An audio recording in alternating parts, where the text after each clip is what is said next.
रही है, क्योंकि विजय माल्या ने बेचारे प्रधानमंत्री मोदी न घर के रहे न घाट की स्थिति में अब बुरा फंस गए हैं। पहले तो केवल विपक्ष ने सीज फायर के मुद्दे पर ही धोया था, लेकिन अब तो 9,000 करोड़ के घोटाले का खुलासा होते ही मोदी की हालत और खराब होती दिखाई दे रही है, क्योंकि विजय माल्या ने बकायदा 9 साल बाद कैमरे के सामने आते ही अपने भागने के पीछे की सच्चाई और कारण के तो राज खोले ही खोले, लेकिन बीजेपी को लेकर भी कुछ ऐसे चौंकाने वाले खुलासे किए हैं जिसके बाद बवाल खड़ा हो गया है। तो माल्या ने क्या खुलासे किए हैं जिसने मोदी सरकार को फंसा दिया है, आपको बताएंगे। और क्यों अब 9,000 करोड़ के घोटाले में मोदी बुरा फंसते नजर आ रहे हैं और कैसे विपक्ष ने धो डाला है, उस पर भी आएंगे। लेकिन उससे पहले आपको विजय माल्या के उस इंटरव्यू के बारे में थोड़ा सा बताते हैं जिसने सारे धागे खोलकर रख दिए हैं। दरअसल आपको बता दें कि यूट्यूबर राज शमानी के एक 4 घंटे के पॉडकास्ट में विजय माल्या ने मोदी सरकार के सारे धागे खोले, और इतना ही नहीं, इस बारे में भी बताया कि आखिरकार विजय माल्या को भारत से भागने के पीछे किसका हाथ था।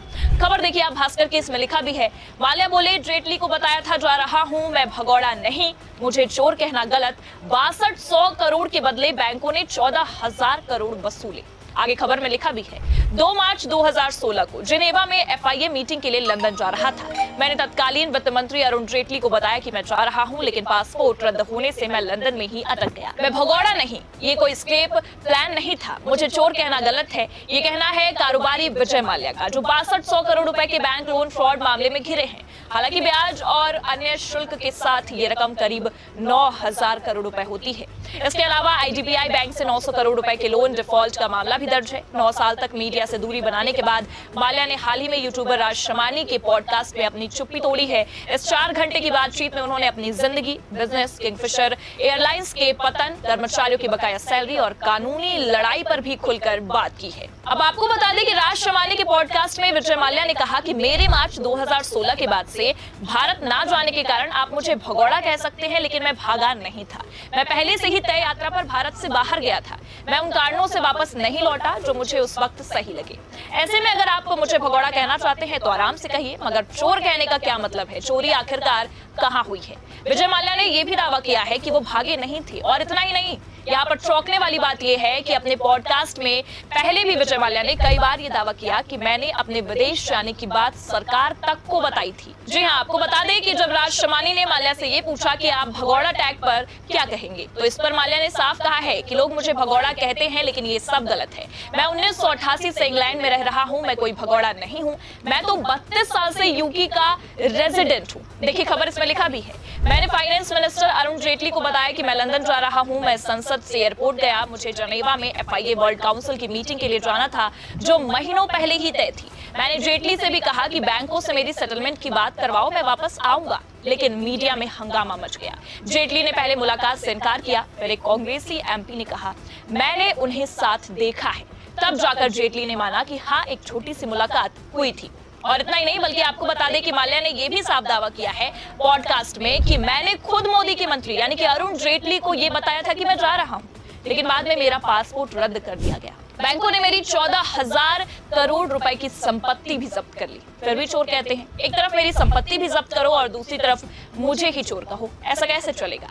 हालांकि आपको बता दें कि जिस तरह से माल्या ने मोदी सरकार के धागे खोले हैं इस 4 घंटे के पॉडकास्ट में, उससे ये साफ समझ में आ रहा है कि 9 साल बाद विजय माल्या ने जो कमबैक किया है वो केवल और केवल बीजेपी के साथ साथ खुद प्रधानमंत्री मोदी को एक्सपोज करने के लिए किया गया है। क्योंकि भले से ये पॉडकास्ट विदेश में हुआ हो, लेकिन राज भारत के खुले हैं। जी हाँ, आपको बता दें कि राज शमानी के सारे सवालों पर उन्होंने जवाब देते हुए विजय माल्या ने हर तरफ से मोदी को ही एक्सपोज करने की कोशिश की है। विजय माल्या ने तो पॉडकास्ट के जरिए खुद प्रधानमंत्री मोदी तक के बोले गए झूठ का सारा कच्चा चिट्ठा खोलकर रख दिया है। क्योंकि जैसा कि आप जानते हैं कि जैसे ही 2016 में विजय माल्या ने भारत छोड़ा, वैसे ही माल्या पर 9,000 करोड़ के घोटाले का इल्जाम लगना शुरू हो चुका था, जिसे लेकर आज तक माल्या को भारत में लोग चोर और भगौड़े के नाम से जानते हैं। लेकिन माल्या से जब इस बारे में यानी कि बैंक से लिए गए लोन के बारे में, रिकवरी के बारे में पूछा गया, तो माल्या ने एक ही झटके में प्रधानमंत्री मोदी तक के झूठ का पर्दाफाश कर दिया। देखिए खबर में आगे बताया भी गया है। माल्या ने डीआरटी का सर्टिफिकेट दिखाया, जिसमें उनका कर्ज 6,203 करोड़ रुपए बताया गया। इसमें 11.5% ब्याज भी शामिल है। वो कहते हैं ये आधिकारिक कर्ज की रकम है जो 9,000 करोड़ की बात करते हैं, पर मुझे नहीं पता ये नंबर कहां से आया।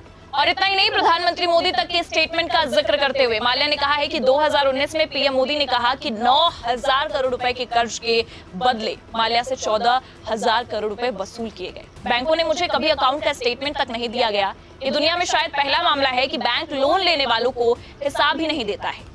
माल्या का तो ये भी दावा किया गया है कि वकीलों ने कई बार स्टेटमेंट तक मांगा, लेकिन इस मामले में ना ही एसबीआई के चेयरमैन ने कोई जवाब दिया, क्योंकि एसबीआई के चेयरमैन को भी चिट्ठी तक लिखी गई थी, पर फिर भी कोई जवाब सामने से नहीं आया। अब ऐसे में सवाल कई सारे खड़े होते हैं।